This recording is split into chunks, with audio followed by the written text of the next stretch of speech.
বিশ্ব রাজনীতিতে নতুন সংকট। অস্ট্রেলিয়া বনাম ইসরায়েল। জানুয়ারিতে হোয়াইট হাউসের দায়িত্ব নেওয়ার পর থেকে ডোনাল্ড ট্রাম্প যেন বিশ্বকে এক অশান্তির ঘূর্ণিঝড়ে ফেলেছেন। যুদ্ধ, সংঘাত, বাণিজ্য যুদ্ধ সব মিলিয়ে বিশ্ব নাজেহাল। কিন্তু এবার অন্যরকম উত্তেজনা। ট্রাম্পের ঘনিষ্ঠ মিত্র অস্ট্রেলিয়া ও ইসরায়েল এখন প্রকাশ্যে একে অপরের বিরুদ্ধে। যুদ্ধক্ষেত্রে নয়, কূটনৈতিক মঞ্চে হঠাৎ করেই মধ্যপ্রাচ্যের স্বার্থকে ঘিরে শুরু হয়েছে কথার লড়াই। ট্রাম্প হয়তো ভাবতে পারেননি তার ঘনিষ্ঠ মিত্ররা একে অপরকে ঠেস দিতে পারে। এবার বিশ্বের নজর কেন্দ্রীভূত, যেখানে সামরিক শক্তি নয়, কূটনীতির ধনুক ছোড়ার যুদ্ধ।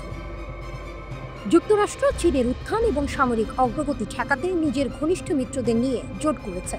জোটের অন্যতম গুরুত্বপূর্ণ সদস্য অস্ট্রেলিয়া, যার কৌশলগত গুরুত্ব অপরিসীম। মার্কিন দৃষ্টি মধ্যপ্রাচ্যকে ইসরায়েলের চোখে দেখে। ইসরায়েলকে সবসময় পাশে দাঁড়াতে ট্রাম্প প্রতিশ্রুতিবদ্ধ। ইসরায়েলের অস্তিত্ব, অস্ত্র এবং আমেরিকার জনগণের টাকায় কেনা অস্ত্র সবই এই অঞ্চলে টিকিয়ে রেখেছে যুক্তরাষ্ট্র। কিন্তু হঠাৎ করে সেই ইসরায়েলের অস্তিত্বের উপর হুমকি হিসেবে আবির্ভূত হয় অস্ট্রেলিয়া। ক্যানবেরা ঘোষণা দেয় সেপ্টেম্বরে জাতিসংঘ সাধারণ পরিষদে ফিলিস্তিনকে স্বাধীন রাষ্ট্র হিসেবে স্বীকৃতি দেবে অস্ট্রেলিয়া। অস্ট্রেলিয়ার প্রধানমন্ত্রী অ্যান্থনি আলবানিজ বলেন, রাষ্ট্রভিত্তিক সমাধানে মানবতার সেরা আশা। এই ঘোষণা মধ্যপ্রাচ্যের সহিংসতার চক্রকে নতুন মোড়ে নিয়ে যায়। নেতানিয়াহুর প্রতিক্রিয়া। ইসরায়েলের প্রধানমন্ত্রী বেনিয়ামিন নেতানিয়াহু অস্ট্রেলিয়াকে বিদ্ধ করতে শুরু করেন। অ্যান্থনি আলবানিজকে দুর্বল বলার পাশাপাশি ইহুদিদের সঙ্গে বিশ্বাসঘাতকতা করার অভিযোগও তোলেন। তবে এই জোরালো আক্রমণ অস্ট্রেলিয়াকে দমাতে পারেনি। অস্ট্রেলিয়ার জবাব। অস্ট্রেলিয়ার স্বরাষ্ট্রমন্ত্রী টনি বুর্ক বলেন, কতজনকে উড়িয়ে দেওয়া হয়েছে, কতজন শিশুকে অভুক্ত রাখা হয়েছে, সবই অস্বীকারযোগ্য। তিনি দৃঢ়ভাবে বলেছেন, শক্তিমত্তা নির্ভর করে না। গাজার উপর ইসরায়েলের অভিযান, যেখানে অকথিত নিরপরাধ নারী ও শিশু মারা গেছে, তা বিশ্বের বিভিন্ন দেশের ফিলিস্তিনকে স্বাধীন রাষ্ট্র হিসেবে স্বীকৃতির সিদ্ধান্তকে আরও যৌক্তিক করেছে। কূটনৈতিক সভার কক্ষ, চিমনি ধোঁয়া, নেতানিয়াহু এবং আলবানিসের চোখে আগুন। পত্রপত্রিকা, টিভির ক্যামেরা, বিশ্ব জুড়ে উত্তেজনা। মঞ্চে যুদ্ধ নয়, কথার লড়াই, কিন্তু ক্ষুদ্র মুহূর্তেও মানবতার রক্তক্ষয়, দৃশ্যের ছায়া। এখন শুধু মধ্যপ্রাচ্য নয়, গোটা বিশ্ব দেখছে কেন অস্ট্রেলিয়া ফিলিস্তিনকে স্বীকৃতি দিচ্ছে, কেন ইসরায়েল এত রেগে গেছে। ট্রাম্পের বাণিজ্য ও সামরিক জোট নীতি এই সংঘাতে নতুন মোড় নিয়েছে। এবারের লড়াই প্রমাণ করে, কখনো যুদ্ধক্ষেত্রেই নয়, কখনো কথার লড়াইয়েও বিশ্বের শক্তি এবং দুর্বলতার ছবি স্পষ্ট হয়ে ওঠে। অস্ট্রেলিয়ার সাহস, নেতানিয়াহুর প্রতিক্রিয়া, ট্রাম্পের কৌশল সবই একত্রিত হয়ে বিশ্ব রাজনীতিকে অস্থির করে রেখেছে। কিন্তু প্রশ্ন অব্যাহত, ফিলিস্তিন স্বাধীনতা পাবে কিনা, মধ্যপ্রাচ্যের শান্তি স্থায়ী হবে কিনা, তা সময়ই দেখাবে। এই লড়াই কেবল রাষ্ট্রগুলো নয়, মানবতার লড়াই, যেখানে প্রতিটি পদক্ষেপের প্রভাব গভীর।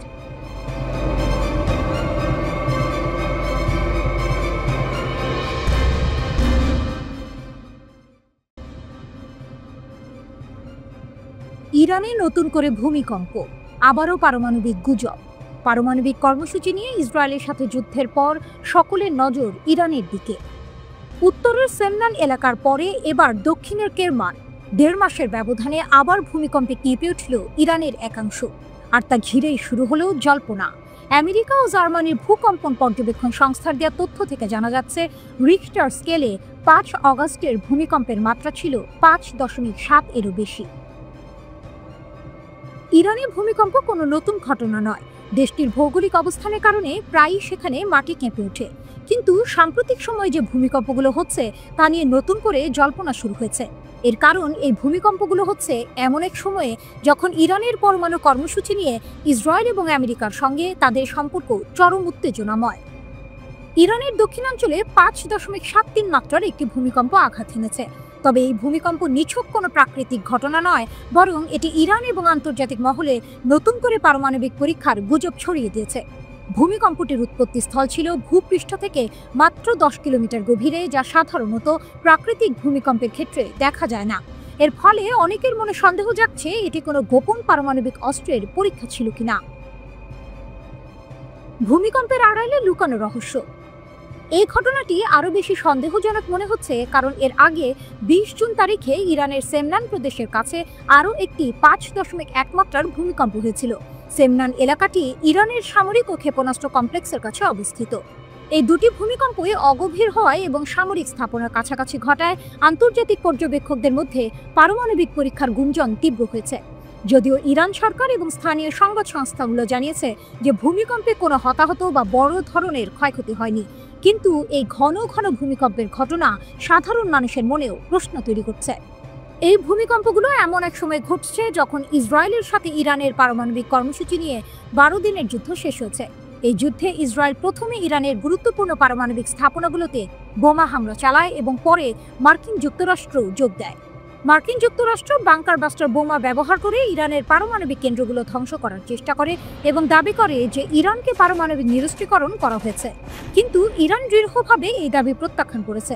তারা জোর দিয়ে বলেছে যে সাময়িক বিপর্যয় সত্ত্বেও তাদের পারমাণবিক কর্মসূচি অব্যাহত রয়েছে। ইরানকে পারমাণবিক পরীক্ষা চালাচ্ছে।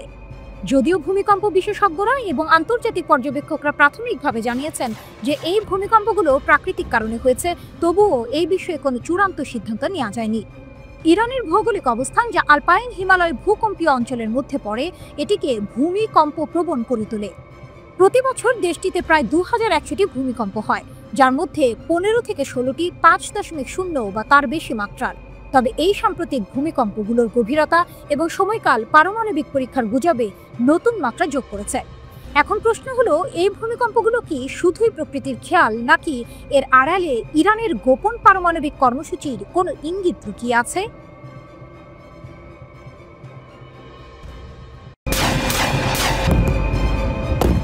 পারমাণবিক সাবমেরিনের নীরব যাত্রা, বিশ্ব কি যুদ্ধের মুখে? যুক্তরাষ্ট্রের প্রেসিডেন্ট ডোনাল্ড ট্রাম্প এক নাটকীয় সিদ্ধান্তে রাশিয়ার জলসীমার কাছে দুটি কৌশলগত পারমাণবিক সাবমেরিন মোতায়েন করার নির্দেশ দিয়েছেন। ট্রাম্পের এই পদক্ষেপ আন্তর্জাতিক রাজনীতিতে এক নতুন উত্তেজনা সৃষ্টি করেছে। বিশ্বজুড়ে খবরের শিরোনামে এখন একটাই প্রশ্ন: বিশ্ব কি আরেকটা স্থায়ী যুদ্ধের যুগে প্রবেশ করছে, নাকি এর চেয়েও ভয়াবহ কিছুর দিকে এগিয়ে যাচ্ছে? এই উত্তেজনার সূত্রপাত হয় রাশিয়ার সাবেক প্রেসিডেন্ট দিমিত্রি মেদভেদেভের একটি মন্তব্য থেকে। তিনি যুক্তরাষ্ট্রকে সতর্ক করে বলেন, তাদের কল্পিত ডেড হ্যান্ড কতটা বিপজ্জনক হতে পারে সে বিষয়ে ট্রাম্পের সচেতন থাকা উচিত। এই ডেড হ্যান্ড ছিল স্নায়ুযুদ্ধের সময় রাশিয়ার এক স্বয়ংক্রিয় পারমাণবিক প্রতিশোধের ব্যবস্থা, যা রাশিয়ার নেতৃত্বে ধ্বংস হয়ে গেলেও পারমাণবিক হামলা চালাতে সক্ষম।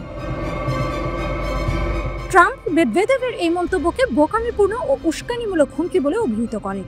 এর জবাবেই তিনি রাশিয়ার কাছাকাছি শক্তিশালী পারমাণবিক সাবমেরিন মোতায়েনের নির্দেশ দেন। এই সাবমেরিনগুলো যুক্তরাষ্ট্রের নৌবাহিনীর ওহাই ক্লাস ব্যালিস্টিক ক্ষেপণাস্ত্র বহরের অংশ, যা একাধিক পারমাণবিক যুদ্ধাস্ত্র বহন করতে সক্ষম এবং যে কোনো রাডার বা শনাক্তকরণ ব্যবস্থাকে ফাঁকি দিতে পারে। ট্রাম্পের এই পদক্ষেপ শুধু একটি সামরিক শক্তি প্রদর্শন নয়, বরং মস্কোকে একটি স্পষ্ট বার্তা দেয়া। সেই বার্তা হলো, ওয়াশিংটন আর কোনো উস্কানিমূলক হুমকি সহ্য করবে না। ট্রাম্পের এই কৌশল শুধু সামরিক পদক্ষেপের মধ্যেই সীমাবদ্ধ নয়, তিনি রাশিয়ার ওপর শুল্ক ও বাণিজ্যিক নিষেধাজ্ঞাও বাড়াচ্ছেন। এর মাধ্যমে তিনি বিশ্বকে বুঝিয়ে দিতে চাইছেন, যারা রাশিয়ার পক্ষে থাকবে তাদেরও এর মূল্য দিতে হবে। এর ফলে ভারত ও ব্রিক্স জোটের মতো দেশগুলোকেও ট্রাম্পের শাস্তিমূলক ব্যবস্থার মুখে পড়তে হয়েছে। এই পরিস্থিতি ইউক্রেন যুদ্ধের প্রেক্ষাপটে আরও জটিলতা তৈরি করেছে। ইউক্রেন রাশিয়া যুদ্ধ এখন 4র্থ বছরে পড়েছে এবং এই যুদ্ধই এখন বিশ্বজুড়ে অস্থিরতার মূল কারণ হিসেবে বিবেচিত হচ্ছে। ট্রাম্প বারবার রাশিয়াকে যুদ্ধবিরতি ও শান্তি আলোচনার জন্য সময়সীমা বেঁধে দিয়েছেন, কিন্তু মস্কো এই চাপকে অগ্রাহ্য করে চলেছে। ট্রাম্পের সাবমেরিন মোতায়েনের সিদ্ধান্ত প্রমাণ করে যে পারমাণবিক অস্ত্রের বিষয়টি ইউক্রেন যুদ্ধের সঙ্গে কতটা গভীরভাবে জড়িয়ে গেছে। বিশেষজ্ঞরা বলছেন, যে কোনো ভুল পদক্ষেপ, সেটা মৌখিক হোক বা কৌশলগত, এই দীর্ঘস্থায়ী সংঘাতে এক নতুন মাত্রা যোগ করতে পারে। আটলান্টিক ইনস্টিটিউটের পারমাণবিক কৌশল বিষয়ক বিশ্লেষক এলেনা পেট্রোভের মতে, ট্রাম্পের এই পদক্ষেপ একদিকে যেমন আগ্রাসন রোধ করতে পারে, অন্যদিকে রুশদের ভুলভাবে কোনো কিছু বোঝার আশঙ্কাও বাড়িয়ে দিতে পারে। তিনি বলেন, শব্দের গুরুত্ব আছে। যখন কেউ পারমাণবিক প্রতিশোধের হুমকি দেয়, তখন আমাদের তা গুরুত্ব সহকারে নিতে হবে। এখন প্রশ্ন হলো, এই পারমাণবিক উত্তেজনা কি কূটনীতির জায়গা দখল করবে, নাকি বিশ্ব পরমাণু উত্তেজনার এক নতুন যুগে প্রবেশ করবে? বর্তমান পরিস্থিতিতে দুই পরাশক্তির মধ্যে যে সামান্য আস্থা ছিল, তাও এখন ভেঙে পড়ার পথে। সাম্প্রতিক বছরগুলোতে গুরুত্বপূর্ণ পরমাণু চুক্তি ভেঙে যাওয়ার পর আনুষ্ঠানিক আলোচনার অনুপস্থিতি এই পরিস্থিতিকে আরও বিপজ্জনক করে তুলেছে। এই মুহূর্তে পুরো বিশ্ব তাকিয়ে আছে যুক্তরাষ্ট্র ও রাশিয়ার পরবর্তী পদক্ষেপের দিকে। পারমাণবিক অস্ত্রের এই যুগে সামান্য ভুল বোঝাবুঝিও কয়েক মিনিটের মধ্যে ভয়াবহ বিপর্যয়ে রূপ নিতে পারে। ট্রাম্পের এই পদক্ষেপ কি শেষ পর্যন্ত কূটনৈতিক সমাধানের পথ খুলে দেবে নাকি যুদ্ধের দামামা বাজিয়ে দেবে, সেটাই এখন দেখার বিষয়।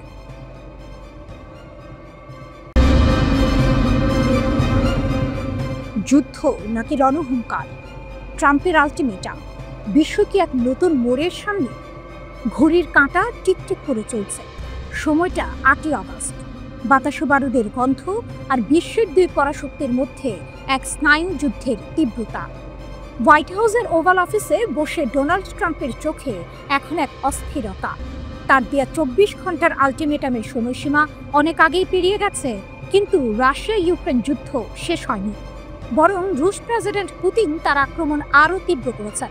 ট্রাম্পের প্রাক নির্বাচনী প্রতিশ্রুতি ব্যর্থ হয়েছে আর এখন তার ধৈর্য প্রায় শেষ। এক সময়কার বন্ধু পুতিন এখন তার চক্ষু সুদ। ট্রাম্প একটি চূড়ান্ত আলটিমেটাম জারি করেছেন, 8ই আগস্টের মধ্যে রাশিয়াকে যুদ্ধবিরতিতে সম্মত হতে হবে। কিন্তু পুতিন কি মাথা নত করবে?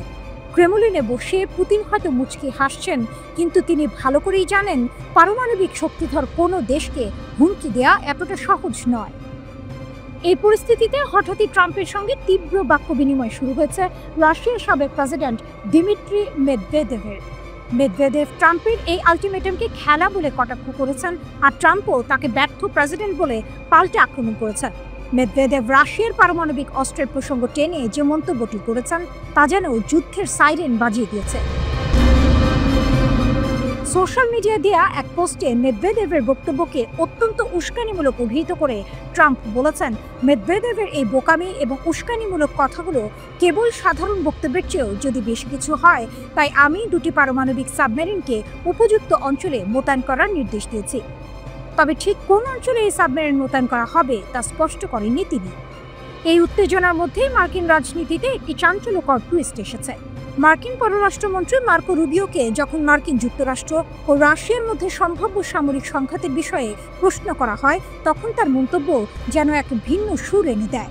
রুবিও অকপটে স্বীকার করেন যে মার্কিন যুক্তরাষ্ট্র এবং রাশিয়ার মধ্যে সরাসরি যুদ্ধ হওয়া প্রায় অসম্ভব। তার মতে দুই দেশই বিশ্বের সবচেয়ে বড় পারমাণবিক শক্তিধর। এমন একটি যুদ্ধ শুরু হলে এর ফল হবে ভয়াবহ। তিনি বলেন, এটি এমন কিছু নয় যা আমরা কখনো দেখতে পাব। কিন্তু রুবিওর এই মন্তব্য শান্তি প্রতিষ্ঠা করে না, বরং নতুন এক আশঙ্কার জন্ম দেয়। তিনি মনে করেন মূল ভয়টা যুদ্ধ নিয়ে নয়, বরং ছোটখাটো ভুল বোঝাবুঝি বা সংঘাতের কারণে সৃষ্ট উত্তেজনার বৃদ্ধি নিয়ে। যেহেতু প্রচলিত সামরিক সক্ষমতার দিক থেকে রাশিয়া যুক্তরাষ্ট্রের সঙ্গে পেরে উঠবে না, তাই তারা হয়তো শেষ পর্যন্ত কৌশলগত পারমাণবিক অস্ত্রের মতো ঝুঁকিপূর্ণ পথ বেছে নিতে পারে। রুবিওর এই বিশ্লেষণ যেন এক অন্ধকার ভবিষ্যতের ইঙ্গিত দেয়। ট্রাম্পের আলটিমেটাম, মেদভেদেভের হুমকি আর রুবিওর সাবধান বাণী, সব মিলিয়ে পরিস্থিতি এখন এক সূক্ষ্ম ভারসাম্যহীনতার উপর দাঁড়িয়ে আছে। 8ই আগস্ট কি সত্যিই কোনো যুদ্ধের ঘণ্টা বাজাবে, নাকি পুতিন শেষ মুহূর্তে ট্রাম্পের কথায় সাড়া দেবেন, নাকি দুই পরাশক্তির এই আলটিমেটাম আর পাল্টা হুমকির খেলা শেষ পর্যন্ত নতুন কোনো সংঘর্ষের জন্ম দেবে? পুরো বিশ্ব এখন শ্বাসরুদ্ধকর প্রতীক্ষায়।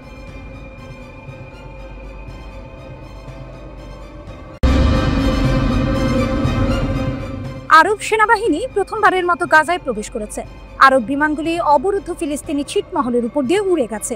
3টি আরব দেশ ফিলিস্তিনিদের সাহায্য করার জন্য বাহিনীতে যোগ দিয়েছে।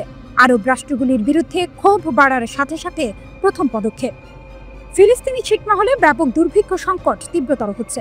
সংযুক্ত আরব আমিরাত, জর্ডান এবং মিশরের বিমানগুলি গাজায় বিমান থেকে সাহায্য প্যাকেজ ফেলেছে, ইসরায়েল জানিয়েছে। ইসরায়েলি অবরোধ অব্যাহতভাবে বিমান ও স্থল আক্রমণের মধ্যে ফিলিস্তিনিদের অনাহারে রাখার সময় এটি ঘটে। গাজার প্রতিবেশী মিশর প্রথমবারের মতো গাজায় বিমান থেকে সাহায্য পাঠানোর কাজে অংশগ্রহণ করেছে, যা একটি উল্লেখযোগ্য পরিবর্তন। ফিলিস্তিনিদের খাদ্য সরবরাহের জন্য পর্যাপ্ত ব্যবস্থা না নেওয়ার জন্য আরব জনসাধারণ কায়রোর তীব্র সমালোচনা করে। মিশরের সাথে গাজার দীর্ঘ সীমান্ত রয়েছে, যা বর্তমানে ইসরায়েল দ্বারা দখলকৃত এবং ইহুদি রাষ্ট্রের সাথে তাদের সম্পর্ক রয়েছে। উত্তর এবং দক্ষিণ গাজায় মানবিক সহায়তা প্যাকেজ ফেলা হয়েছে। আইডিএফ নিশ্চিত করেছে ইসরায়েলের রাজনৈতিক নির্দেশে এই অভিযান পরিচালিত হয়েছে। ইসরায়েল, সংযুক্ত আরব আমিরাত, জর্ডান এবং মিশর বিমান থেকে সহায়তা অভিযান সফলভাবে সম্পাদনের জন্য ঘনিষ্ঠভাবে সহযোগিতা করেছে।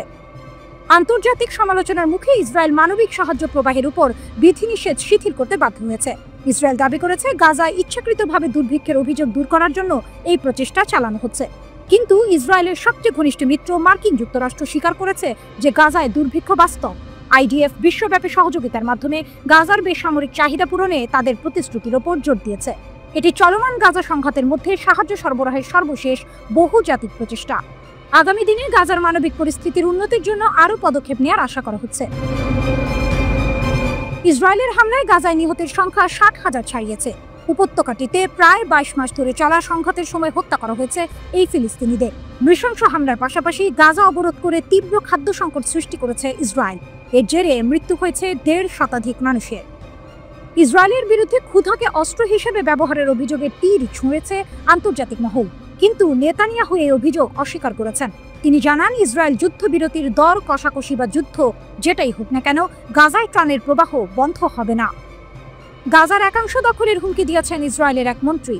দেশটির নিরাপত্তা মন্ত্রিসভার সদস্য জিফ এলকিন বলেন, হামাসকে চাপে ফেলতেই এমন পদক্ষেপ নেওয়া হতে পারে। ব্রিটিশ বার্তা সংস্থা রয়টার্স এই খবর জানিয়েছে। যুক্তরাজ্য ও ফ্রান্স ঘোষণা দিয়েছে, ইসরায়েল গাজায় যুদ্ধবিরতিতে রাজি না হলে দেশ দুটি চলতি বছরের সেপ্টেম্বরেই ফিলিস্তিনকে রাষ্ট্র হিসেবে স্বীকৃতি দেবে। একই সঙ্গে সৌদি আরব, মিশর, কাতার ও আরব লীগের সমর্থনে একটি যৌথ ঘোষণায় বলা হয়েছে, 2 রাষ্ট্রভিত্তিক সমাধানের অংশ হিসেবে হামাসকে গাজার শাসন ত্যাগ করতে হবে এবং অস্ত্র ফিলিস্তিনি কর্তৃপক্ষের হাতে তুলে দিতে হবে। আমেরিকার সবচেয়ে উন্নত ক্ষেপণাস্ত্র প্রতিরক্ষা ব্যবস্থা terminal high altitude area defence third ইন্টারসেপ্টরের মজুদ কমে যাওয়ায় পেন্টাগন থেকে শুরু করে প্রতিরক্ষা বিশেষজ্ঞরা সবাই উদ্বিগ্ন। আর এর মূলে রয়েছে গত মাসে ইরানের সঙ্গে ইসরায়েলের 12 দিনের যুদ্ধ। CNN এর প্রতিবেদন অনুযায়ী জুনে ইরানের বিরুদ্ধে ইসরায়েলের 12 দিনের যুদ্ধে মার্কিন যুক্তরাষ্ট্র তার উচ্চমানের থার্ড ক্ষেপণাস্ত্র ইন্টারসেপ্টরের প্রায় 1/4 হারিয়েছে।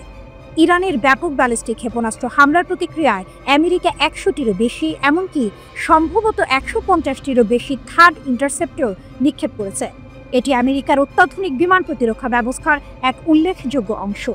মোট 7টি থার্ড সিস্টেমের মধ্যে 2টি ইসরায়েলে মোতায়েন করা হয়েছিল। এই দ্রুত ইন্টারসেপ্টর ব্যয় আমেরিকার ক্ষেপণাস্ত্র প্রতিরক্ষা ব্যবস্থার দুর্বলতা স্পষ্ট করে দিয়েছে।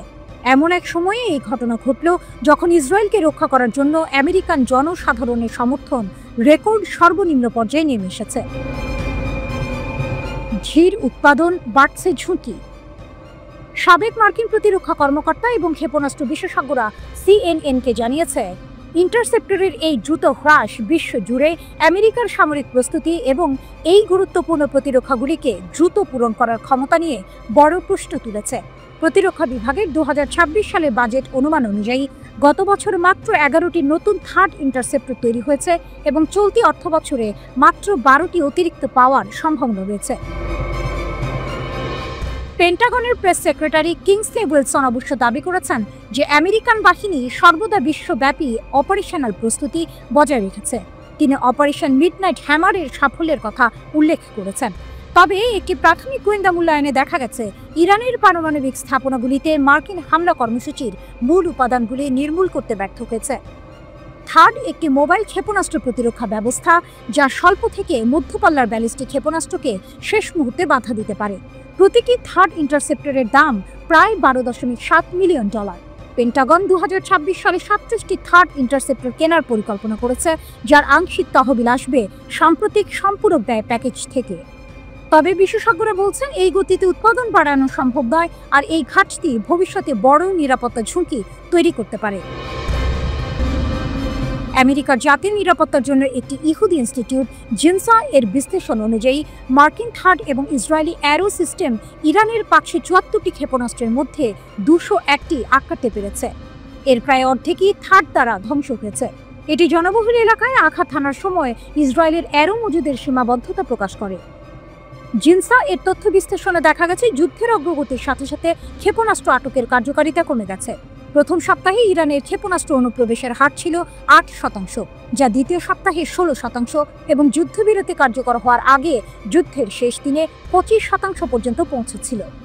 বিশেষজ্ঞরা মনে করছেন থার্ড সিস্টেম স্থাপনই ইসরায়েলের সীমিত ইন্টারসেপ্টর রিজার্ভের ইঙ্গিত দেয়।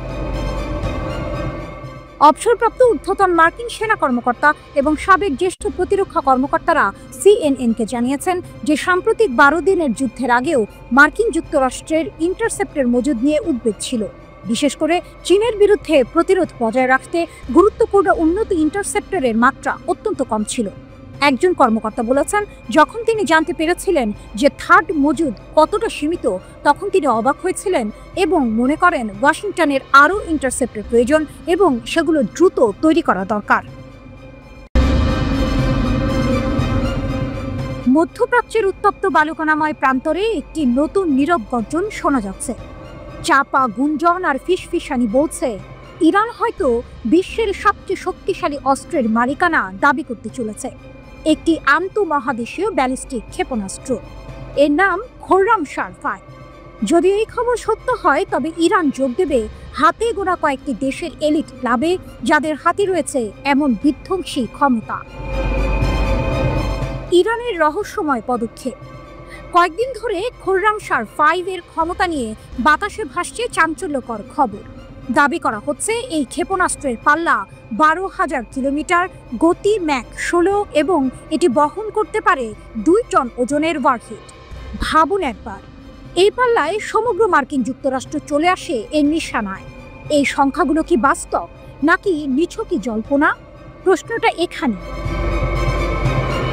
সাধারণত ইরানের প্রতিরক্ষা মন্ত্রণালয় বা Islamic revolutionary guards corps IRGC এর মহাকাশ বাহিনী তাদের বড় সামরিক সাফল্যের ঘোষণা বেশি ঢাকঢোল পিটিয়ে করে থাকে। কিন্তু খোররামশার-5 এর ক্ষেত্রে ব্যাপারটা ভিন্ন।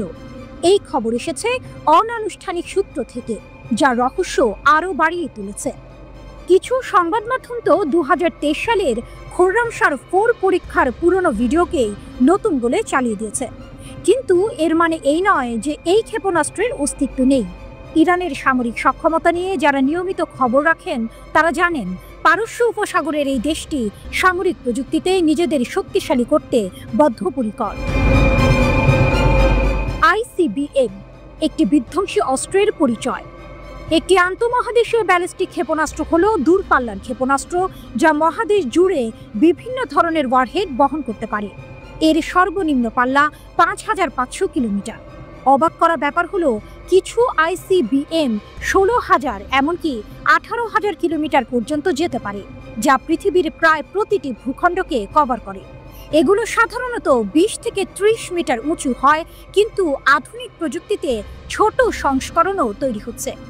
সাইলো, মোবাইল লঞ্চার বা সাবমেরিন থেকে উৎক্ষেপিত এই ক্ষেপণাস্ত্রগুলো বায়ুমণ্ডল ভেদ করে মহাকাশে প্রবেশ করে, তারপর ম্যাক 20+ বা 24,000 কিলোমিটার বা ঘন্টার বেশি গতিতে লক্ষ্যবস্তুর দিকে ধেয়ে আসে। 30 থেকে 40 মিনিটের মধ্যেই এটি তার গন্তব্যে পৌঁছাতে পারে। শীতল যুদ্ধের সময় থেকে এই অস্ত্র বিশ্ব ভূ রাজনীতিকে নতুনভাবে সংজ্ঞায়িত করেছে। এটি পারমাণবিক ত্রিমুখী ব্যবস্থার একটি গুরুত্বপূর্ণ অংশ, যা বোমারু বিমান এবং সাবমেরিন থেকে উৎক্ষেপিত ব্যালিস্টিক ক্ষেপণাস্ত্রের পাশাপাশি কাজ করে। খোররামশার-5 ক্ষমতার নতুন সংজ্ঞা। যদি খোররামশার-5 এর 12,000 কিলোমিটার পাল্লার দাবি সত্যি হয়, তবে এটি ইরানের বর্তমান দীর্ঘতম পাল্লার ক্ষেপণাস্ত্র খোররামশার-1 অথবা 4 এর চেয়ে প্রায় 3 গুণ বেশি শক্তিশালী হবে। ইরানের সিমর্গ ক্যারিয়ার রকেটও যদি ব্যালিস্টিক ক্ষেপণাস্ত্রে রূপান্তরিত হয়, তবে একই পাল্লা অর্জন করতে পারে। তবে সামরিক বিশ্লেষকরা বলছেন, বেসামরিক ক্যারিয়ার রকেটকে ICBM এ রূপান্তরিত করার সম্ভাবনা কম, কারণ এগুলো ভারী, জ্বালানি লোড করতে বেশি সময় লাগে, আর তাই যুদ্ধের সময় শত্রুর সহজ লক্ষ্যবস্তু হয়ে উঠতে পারে। খোররামশার-5 এর ম্যাক 16 গতি ইঙ্গিত দেয় যে ইরানের ক্ষেপণাস্ত্র প্রযুক্তি অনেক উন্নত হয়েছে। এই গতিতে একটি ওয়ারহেডকে সঠিকভাবে লক্ষ্যবস্তুতে পৌঁছে দিতে হলে অত্যাধুনিক পুনঃপ্রবেশ যানের প্রয়োজন।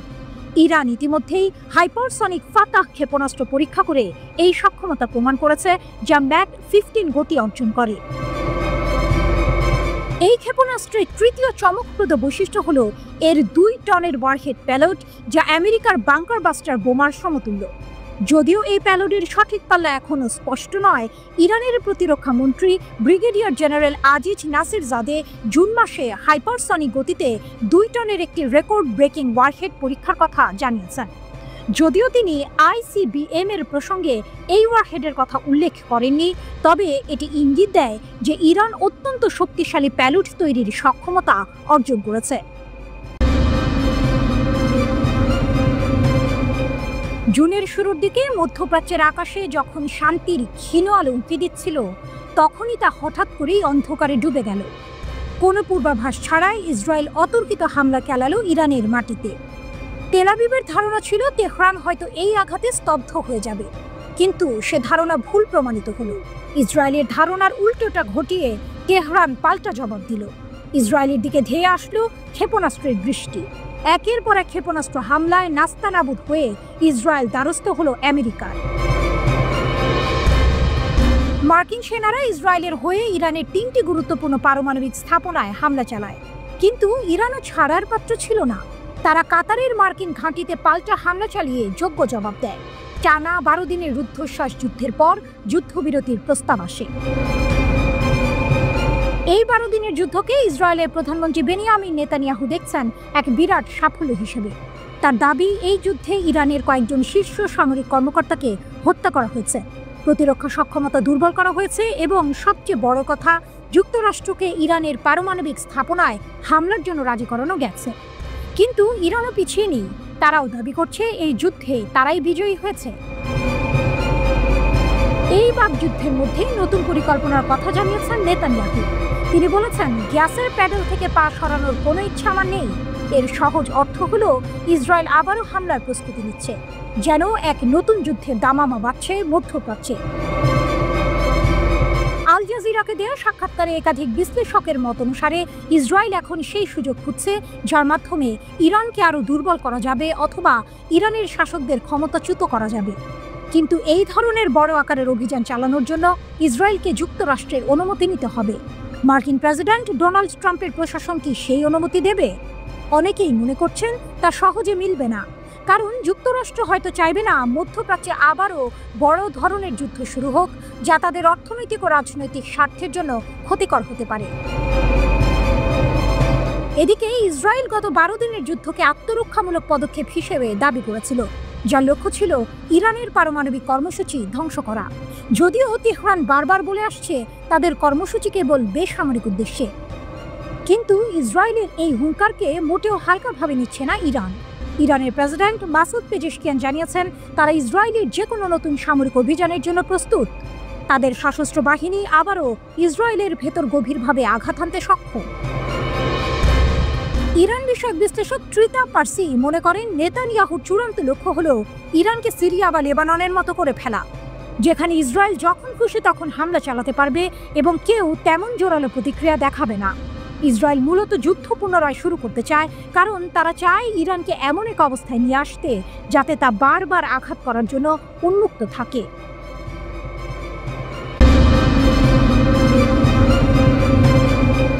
ওমান সাগরের বিস্তীর্ণ নীল জলরাশি, দিগন্তে সূর্যের রক্তিম আভা, কিন্তু এই শান্ত দৃশ্যপটের আড়ালে লুকিয়ে আছে এক তীব্র উত্তেজনা। যখন বিশ্ব ভাবছিল ইরান হয়তো এই আক্রমণের পর দুর্বল হয়ে পড়েছে, তখনই ওমান সাগরের বুকে ঘটল এক অবিশ্বাস্য ঘটনা, এক সাহসী পদক্ষেপ যা বিশ্বকে দেখিয়ে দিল ইরানের অদম্য শক্তি আর ইস্পাত কঠিন মনোবল। ওমান সাগরের বুকে ধীর গতিতে এগিয়ে চলেছে মার্কিন ডেস্ট্রয়ার USS ফিটজেরাল্ড। তার বিশাল আকৃতি যেন ক্ষমতার প্রতীক। হঠাৎ দিগন্তে একটি বিন্দুর মতো কিছু দেখা যায়, সেটি দ্রুত বড় হতে থাকে একটি ইরানি নৌবাহিনীর হেলিকপ্টার। মার্কিন ডেস্ট্রয়ার USS ফিটজেরাল্ড ধীর গতিতে ইরানের তত্ত্বাবধানে থাকা জলসীমার দিকে এগিয়ে আসছিল, কিন্তু তেহরান তার সার্বভৌমত্ব রক্ষায় অটল। ইরানি সেনাবাহিনীর নৌবাহিনীর ৩য় নৌ অঞ্চল মেদাজা থেকে একটি দ্রুত প্রতিক্রিয়াশীল হেলিকপ্টারকে মোতায়েন করা হলো। এটি ছিল কেবল একটি হেলিকপ্টার নয়, এটি ছিল ইরানের আত্মমর্যাদার প্রতীক। ইরানি হেলিকপ্টারটি দ্রুত মার্কিন যুদ্ধজাহাজের ওপর দিয়ে উড়ে যায়। হেলিকপ্টারের পাইলট স্পষ্ট রেডিও সতর্কবার্তা প্রদান করে মার্কিন জাহাজটিকে ইরানের জলসীমা থেকে দূরে থাকার নির্দেশ দেয়। মার্কিন যুদ্ধজাহাজের ক্রুরা হতবাক। পিছু হটো, নইলে পদক্ষেপের মুখোমুখি হও। ইরানের প্রতিরক্ষা মন্ত্রীর এই বজ্র কণ্ঠ যেন প্রতিধ্বনিত হচ্ছিল ওমান সাগরের বাতাসে। মার্কিন ফিটজেরাল্ড পিছু হটার আগে হেলিকপ্টারটিকে লক্ষ্য করে হামলা চালানোর হুমকি দেয় বলে অভিযোগ। এটি ছিল এক স্নায়ু যুদ্ধ, যেখানে 1 ইঞ্চিও ছাড় দিতে রাজি ছিল না ইরান। মার্কিন যুদ্ধজাহাজের ক্রুরা হেলিকপ্টারটি কাছাকাছি থাকলে তার সাথে সংঘাতের হুমকি দেয়। পরিস্থিতি চরম উত্তেজনার দিকে মোড় নেয়। ঠিক তখনই ইরানের সেনাবাহিনীর বিমান প্রতিরক্ষা কমান্ড হস্তক্ষেপ করে। তাদের নির্দেশ আসে স্পষ্ট ও অটল। ইরানি বিমান প্রতিরক্ষা কমান্ড হেলিকপ্টারটিকে সম্পূর্ণ বিমান প্রতিরক্ষা সুরক্ষায় ঘোষণা করে এবং আমেরিকান ডেস্ট্রয়ারকে তার পথ পরিবর্তন করার নির্দেশ দেয়।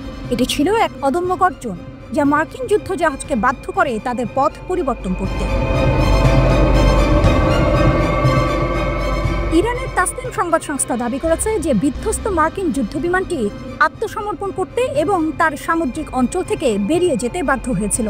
তাসনিম আরও দাবি করেছে যে হেলিকপ্টার পাইলট মার্কিন সতর্কবার্তা উপেক্ষা করে তার টহল অব্যাহত রেখেছে, যা ছিল ইরানের অটল সংকল্পের এক জ্বলন্ত প্রমাণ।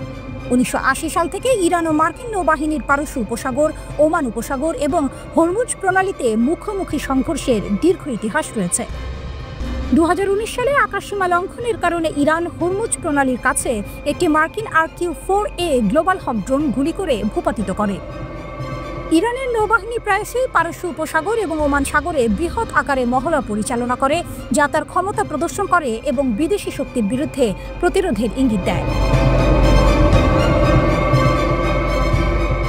মাত্র কিছুদিন আগেই মার্কিন সমর্থিত ইসরায়েলের আকস্মিক বিমান হামলায় ইরানের মাটি কেঁপে উঠেছিল। 12 দিনের এক ভয়াবহ যুদ্ধ, যেখানে ইসরায়েল ইরানের একাধিক লক্ষ্যবস্তুতে হামলা চালায়, শীর্ষ কমান্ডার এবং পারমাণবিক বিজ্ঞানীদের হত্যা করে। পারমাণবিক ও সামরিক স্থাপনা লক্ষ্য করে চালানো হয়েছিল বোমা হামলা।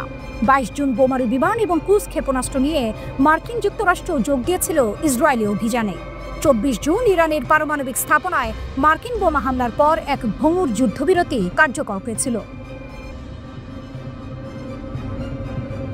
মার্কিন হামলা সত্ত্বেও ইরান এখনও পারমাণবিক অস্ত্র চায়, এক বিশেষজ্ঞের ভয়ঙ্কর সতর্কবার্তা।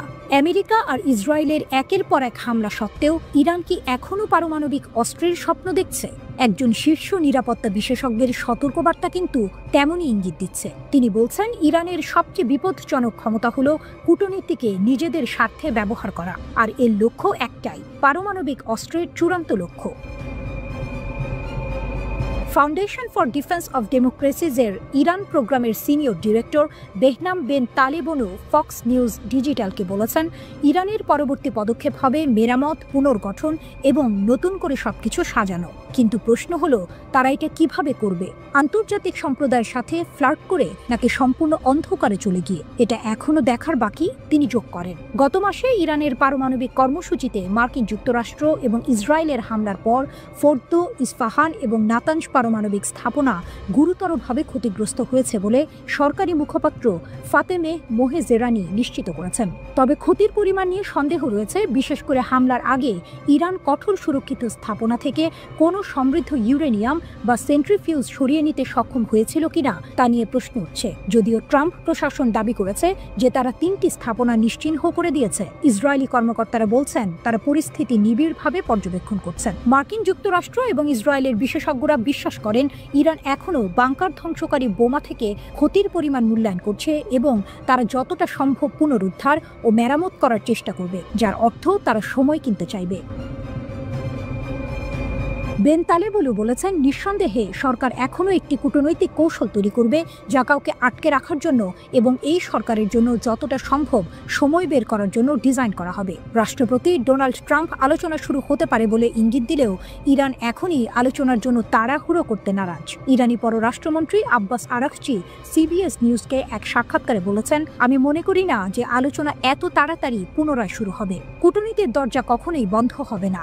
বেন তালেবনু যুক্তি দিয়েছেন যে তেহরান সম্ভবত আবারও IAEA-তে প্রবেশাধিকার সীমিত করার চেষ্টা করবে, কারণ তারা যে কোনো দর কষাকষির কৌশল ধরে রাখতে চাইবে। তার মতে, ইরানের পরবর্তী পদক্ষেপ এবং সম্ভবত এই মুহূর্তে সবচেয়ে বিপজ্জনক ক্ষমতা হলো এর কূটনৈতিক ক্ষমতা। তিনি বলেন, এটি শাসক গোষ্ঠীর ক্ষমতা যে হয় দুর্বল হাতে আলোচনায় প্রবেশ করে এবং শক্তিশালী হাতে চলে যায়, অথবা তার প্রতিপক্ষের সামরিক বিজয়কে রাজনৈতিক বিজয়ে পরিণত হতে বাধা দেওয়ার চেষ্টা করে। যদি মার্কিন যুক্তরাষ্ট্র এবং ইরানের মধ্যে আলোচনা হয় তা প্রত্যক্ষ বা পরোক্ষ হোক, ইরানিরা IAEA-তে প্রবেশাধিকার আটকে রাখবে। এটি ইতিমধ্যেই তাদের সবচেয়ে গুরুত্বপূর্ণ অস্ত্র, তিনি যোগ করেন।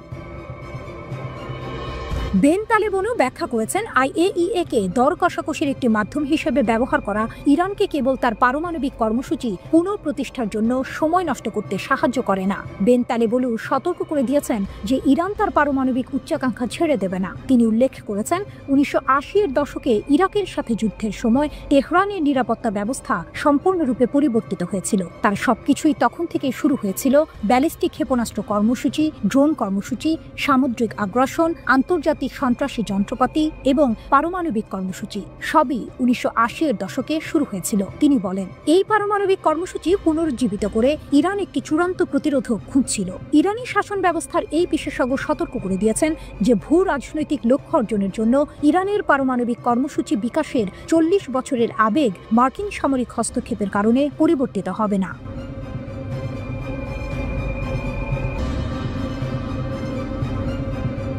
যুক্তরাষ্ট্রের মধ্যস্থতায় ইসরায়েল ও ইরানের মধ্যে যে যুদ্ধবিরতি হয়েছে তাতে 12 দিনের পাল্টাপাল্টি হামলার অবসান ঘটেছে। ইসরায়েলের প্রধানমন্ত্রী বেনিয়ামিন নেতানিয়াহু এই সংঘাতে নিজেদের বিজয় ঘোষণা করেছেন। ইরানও এই যুদ্ধে বিজয় দাবি করেছে। ইসরায়েলের দিকে 500টিরও বেশি ব্যালিস্টিক মিসাইল এবং প্রায় 1100টি ড্রোন হামলা চালায় ইরান। এত বিপুল সংখ্যক ক্ষেপণাস্ত্র ও ড্রোন হামলায় ইসরায়েলের অত্যাধুনিক ক্ষেপণাস্ত্র প্রতিরক্ষা ব্যবস্থা আয়রন ডোম পুরোপুরি কার্যকর ছিল না। ইসরায়েলি সংবাদ মাধ্যমগুলো জানিয়েছে, ইসরায়েলের ক্ষেপণাস্ত্র প্রতিরোধের হার কমে গিয়েছিল, তবে এর মূল কারণ স্পষ্ট নয়।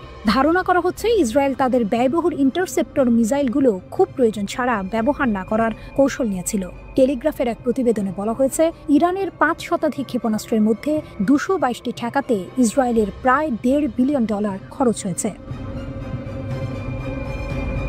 ক্লাস্টার বোমা ওয়ারহেড এবং ইসরায়েলের ক্ষয়ক্ষতি। দ্য টেলিগ্রাফের প্রতিবেদন অনুযায়ী 19 জুনের হামলায় ইরান তাদের ক্ষেপণাস্ত্রে একটি ক্লাস্টার বোমা ওয়ারহেড ব্যবহার করে। এই ওয়ারহেড প্রায় 8 কিলোমিটার এলাকার মধ্যে 20টি ছোট ছোট বিস্ফোরণ ঘটায়। এর মধ্যে একটি বিস্ফোরক আজর শহরে আঘাত হানে, যার শব্দ এবং ক্ষয়ক্ষতি ছিল ছোটখাটো রকেট বিস্ফোরণের মতো। ইরানের ক্ষেপণাস্ত্র সক্ষমতা বৃদ্ধি এবং ইসরায়েলের উদ্বেগ।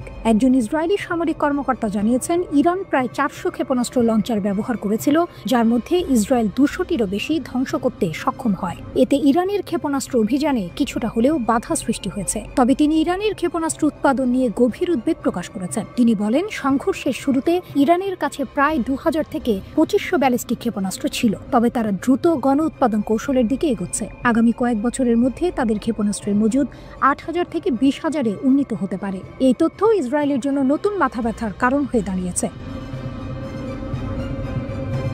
আয়রন ডোম নিয়ে ইরানিদের উপহাস ব্যাপক ক্ষয়ক্ষতি এড়াতে না পারায় ইসরায়েলের প্রতিরক্ষা ব্যবস্থা নিয়ে রীতিমতো রসিকতা করেছে ইরান। দেশটির গণমাধ্যমে আয়রন ডোমকে উপহাস করে কার্টুন বানানো হচ্ছে। ইসরায়েলি শহরগুলোতে আঘাত হানা ক্ষেপণাস্ত্রের ভিডিওতে বাজানো হচ্ছে বিপ্লবী গান। ইরানি কর্মকর্তারা মনে করছেন, ইসরায়েলের বিমান প্রতিরক্ষা ব্যবস্থাকে বিভ্রান্ত করার জন্য একই সঙ্গে ক্ষেপণাস্ত্র এবং ড্রোন ব্যবহার করা ছিল তাদের কৌশলগত সাফল্য। ইরানের আত্মবিশ্বাস তুঙ্গে। ইরানের রাষ্ট্রীয় টিভিতে IRGC-এর deputy commander in chief major general Ali Fazli দাবি করেছেন, ইসলামী বিপ্লবের 47 বছরের ইতিহাসে ইরান সবচেয়ে ভালো প্রতিরক্ষামূলক অবস্থানে রয়েছে। সামরিক প্রস্তুতি, অপারেশনাল সংহতি এবং যোদ্ধাদের মনোবলের দিক থেকে আমরা আগে কখনো এতটা উঁচুতে ছিলাম না। যদিও ইরানের ক্ষেপণাস্ত্র ও ড্রোন ভিত্তিক প্রতিরোধ ব্যবস্থা কিছুটা কৌশলগত শক্তি দেখিয়েছে, কিন্তু এর বড় ধরনের দুর্বলতাও উন্মোচিত হয়েছে। আধুনিক বিমান ও বৈদ্যুতিক যুদ্ধের সক্ষমতা আছে, এমন শক্তির বিরুদ্ধে শুধু এই ব্যবস্থা সেভাবে কাজ করে না। এই কৌশলগত ঘাটতি পূরণে ইরান এখন জরুরি ভিত্তিতে রাশিয়ার S-400 আকাশ প্রতিরক্ষা ব্যবস্থা ও Su-35 যুদ্ধ বিমান সংগ্রহের উদ্যোগ নেবে বলে ধারণা করা হচ্ছে। একই সঙ্গে চীনের কাছ থেকে যুদ্ধ বিমান নেওয়ার বিষয়টিকেও ইরান এখন বিবেচনা করবে, কেননা সম্প্রতি ভারত পাকিস্তান সংঘাতের সময় চীনের যুদ্ধ বিমান সক্ষমতা প্রমাণ করেছে।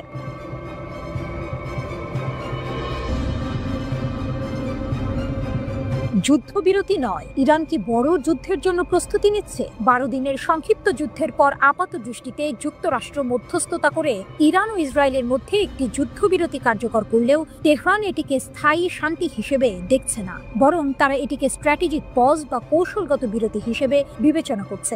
দীর্ঘদিনের কৌশলগত ধৈর্য নীতির ধারাবাহিকতায় ইরান এখন যুদ্ধের ক্ষয়ক্ষতি কাটিয়ে উঠে দীর্ঘমেয়াদী সংঘাতের জন্য নতুন করে সংগঠিত হচ্ছে এবং ভবিষ্যতে লড়াইয়ের প্রস্তুতি নিচ্ছে। Report middle East Eye. বিপর্যয়ের মাঝেও তেহরানের আত্মবিশ্বাস।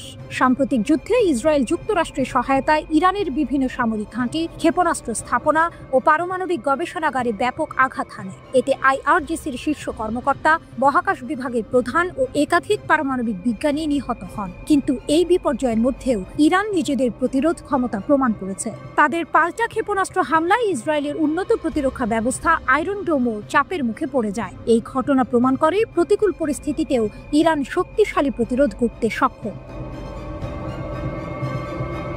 সামরিক শক্তি পুনর্গঠনে জোর। এই যুদ্ধবিরতির সুযোগকে কাজে লাগিয়ে ইরান নিজেদের সামরিক শক্তি পুনর্গঠনে পূর্ণ মনোযোগ দিয়েছে। তারা ক্ষেপণাস্ত্র ভান্ডার সমৃদ্ধ করছে, ফাতাহ ও খাইবার শেকান এর মতো হাইপারসনিক প্রযুক্তির উন্নয়ন ঘটাচ্ছে এবং বিমান প্রতিরক্ষা ব্যবস্থাকে আধুনিকায়ন করছে। যুদ্ধ থেকে পাওয়া শিক্ষা অনুযায়ী আধুনিক যুদ্ধে জয় পেতে শুধু ক্ষেপণাস্ত্র বা ড্রোন যথেষ্ট নয়, প্রয়োজন পূর্ণাঙ্গ বিমান প্রতিরক্ষা ও আকাশাধিপত্য। তাই ইরান এখন রাশিয়ার S-400 প্রতিরক্ষা ব্যবস্থা, Su-35 যুদ্ধ বিমান এবং চীনের J-10 ও পঞ্চম প্রজন্মের J-20 যুদ্ধ বিমান সংগ্রহের পরিকল্পনা করছে।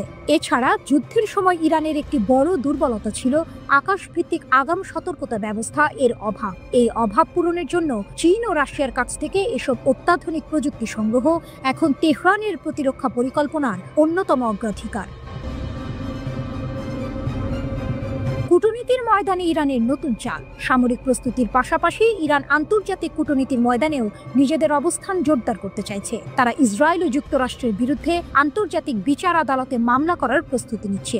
অভিযোগ, তারা ঘোষণাহীন যুদ্ধ শুরু করেছে এবং আন্তর্জাতিক আইন অনুযায়ী সুরক্ষিত পারমাণবিক স্থাপনাগুলোতে আঘাত হেনেছে। তেহরান স্পষ্ট জানিয়ে দিয়েছে, এই বিচারিক প্রক্রিয়া পূর্ণাঙ্গ না হওয়া পর্যন্ত তারা পারমাণবিক আলোচনায় ফিরবে না।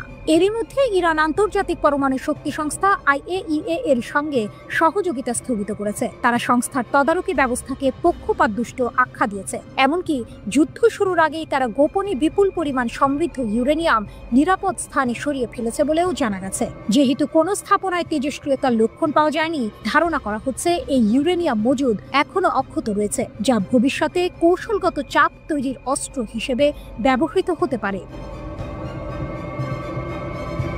কৌশলগত ধৈর্য সময়কে অস্ত্রে পরিণত করা। ইরান এখন কেবল যুদ্ধের ক্ষতি কাটিয়ে উঠছে না, বরং ধাপে ধাপে সামরিক, কূটনৈতিক ও মনস্তাত্ত্বিক লড়াইয়ের প্রস্তুতি নিচ্ছে। তাদের বিশ্বাস, সময়ের সঙ্গে সঙ্গে ইসরায়েল আরও বেশি আন্তর্জাতিক ও অভ্যন্তরীণ চাপে পড়বে, আর সেই সময়কেই তারা কৌশলগতভাবে ব্যবহার করতে চায় নিজেদের পক্ষে ভারসাম্য টানতে। তেহরানের কাছে কৌশলগত ধৈর্য মানে শুধুই অপেক্ষা নয়, বরং এটি সময়কে একটি শক্তিশালী অস্ত্রে পরিণত করে ধাপে ধাপে প্রতিপক্ষকে দুর্বল করার দীর্ঘমেয়াদী এক রাজনৈতিক ও মনস্তাত্ত্বিক যুদ্ধনীতি।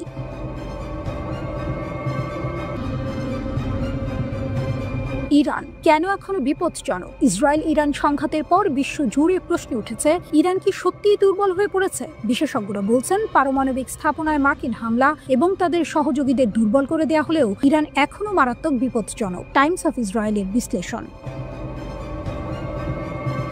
12 দিনের এই সংঘাতের ফলস্বরূপ ইরানের পারমাণবিক স্থাপনাগুলোতে মার্কিন বিমান হামলা চালানো হয়। The institute for national security স্টাডিজের সিনিয়র ইরান গবেষক বেনি সাপ্তির মতে, হামলায় ইরানের কিছু গুরুত্বপূর্ণ স্থান ক্ষতিগ্রস্ত হয়েছে এবং অস্ত্র উৎপাদন বিলম্বিত হতে পারে। কিন্তু সাপ্তি দাবি করেছেন, এই হামলা হুমকির প্রকৃতি মৌলিকভাবে পরিবর্তন করেনি। তিনি বলেছেন, ইরানের শাসনের মূল ভিত্তি এখনো অটুট রয়েছে এবং তারা আবার শক্তিশালী হয়ে উঠতে পারে।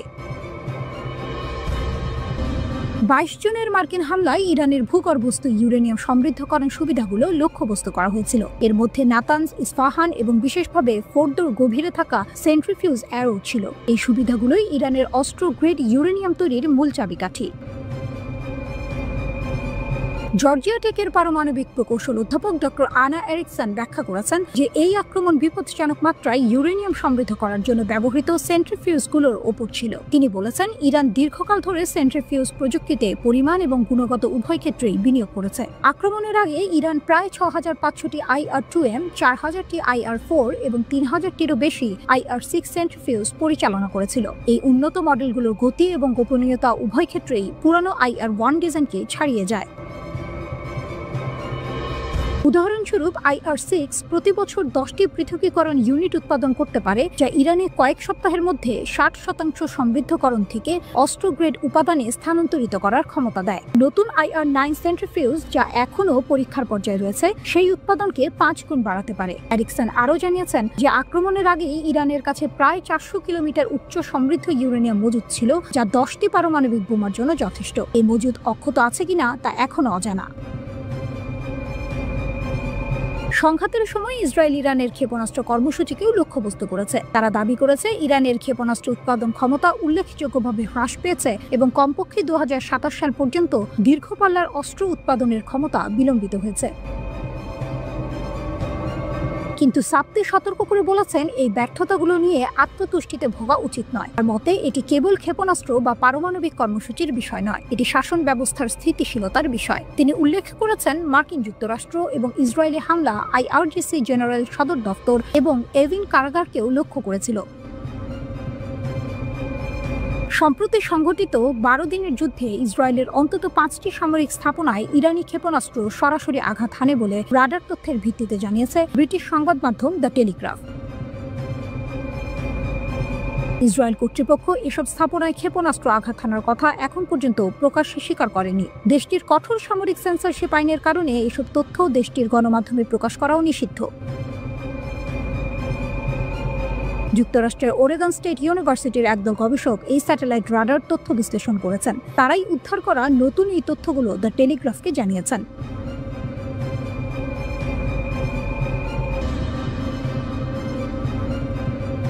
ইরান যেন রণহুঙ্কার দিল। তাদের শীর্ষ সামরিক মুখপাত্র ব্রিগেডিয়ার জেনারেল আবুল ফাজল শেখার্চি সাফ জানিয়ে দিয়েছেন, পশ্চিম এশিয়ায় অবস্থিত মার্কিন যুক্তরাষ্ট্র এবং ইসরায়েলের সকল সামরিক ঘাঁটি ইরানের হামলার আওতায়। শেখার্চি দাবি করেছেন, সাম্প্রতিক সংঘাতের জন্য মার্কিন যুক্তরাষ্ট্রই মূল দায়ী এবং ইরান তার আত্মরক্ষার জন্য ধ্বংসাত্মক প্রতিশোধ নিতে প্রস্তুত। শেখার্চি আল মায়াদিনকে দেয়া এক সাক্ষাৎকারে বলেছেন, ইরান যুদ্ধ শুরু করেনি, কিন্তু প্রতিপক্ষের ধ্বংসাত্মক হামলার জবাবে 12 দিনের মধ্যে কার্যকরভাবে পাল্টা জবাব এনেছে। তিনি জোর দিয়ে বলেন, এই পাল্টা হামলায় শত্রুদের উল্লেখযোগ্য ক্ষতি হয়েছে। তার মতে, শক্তিশালী ইরানি প্রতিশোধমূলক অভিযান সহ্য করার পরেই প্রতিপক্ষরা যুদ্ধবিরতিতে বাধ্য হয়েছে। তিনি দাবি করেছেন, সংঘাত শেষ হওয়ার আগে শেষ ক্ষেপণাস্ত্র এবং ড্রোন ইরানি নিক্ষেপ করেছিল।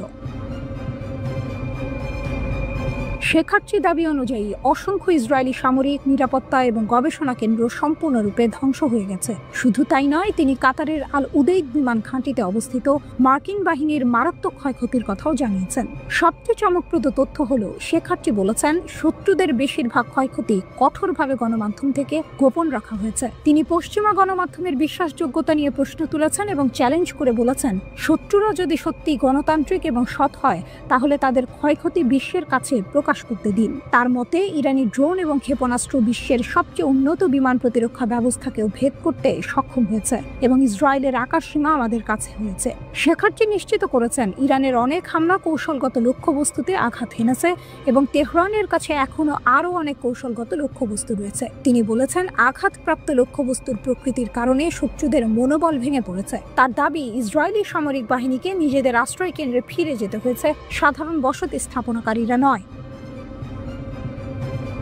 এছাড়াও তিনি প্রকাশ করেছেন যে ইরানি বাহিনী অনেক মার্কিন ও ইসরায়েলি ড্রোন ভূপাতিত করেছে। শেখার্চি স্পষ্টভাবে সতর্ক করেছেন, ইরান যে কোনো নতুন আগ্রাসনের প্রচেষ্টার বিরুদ্ধে ধ্বংসাত্মক শক্তির সাথে প্রতিক্রিয়া জানাতে দৃঢ় প্রতিজ্ঞ। তিনি আবারও জোর দিয়ে বলেছেন, পশ্চিম এশিয়ায় অবস্থিত মার্কিন ও ইসরায়েলি ঘাঁটিগুলো ইরানের ফায়ার রেঞ্জের মধ্যে।